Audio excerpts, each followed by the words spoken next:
In today's video, I'm going to teach you how to open a new trading account in your personal area. By the end, you'll know exactly where to click, what each choice means, and how to set up your account details with confidence. Start by logging into your personal area. Once you're in, head to the section labeled My Accounts. This is your central hub where you'll manage everything related to your trading accounts.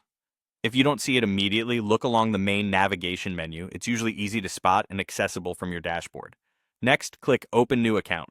Here you'll be asked to choose between a live account and a demo account. A live account uses real money and is best when you're ready to trade the markets for actual profit or loss.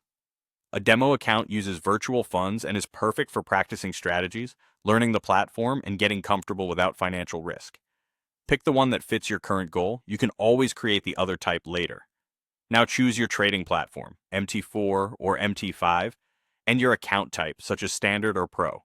MT4 is widely supported and known for its simplicity and massive library of tools, while MT5 is the newer generation with additional timeframes, more order types, and deeper market features.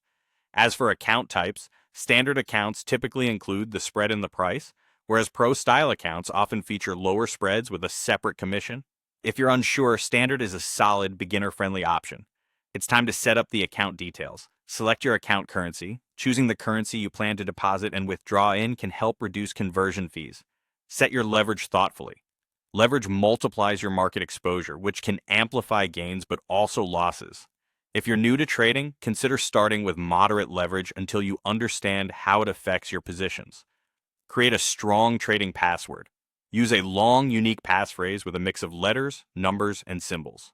Avoid reusing passwords from other services, and consider storing it in a reputable password manager to keep it secure and accessible when you need it. Before finishing, take a moment to review your selections: platform, account type, currency, and leverage. When everything looks right, click Create Account. Your new account will appear in the My Accounts section, ready to connect to the platform you selected. That's it. You've opened a new trading account efficiently and with the right considerations in mind. Start with what suits your experience, practice if needed, and always trade responsibly.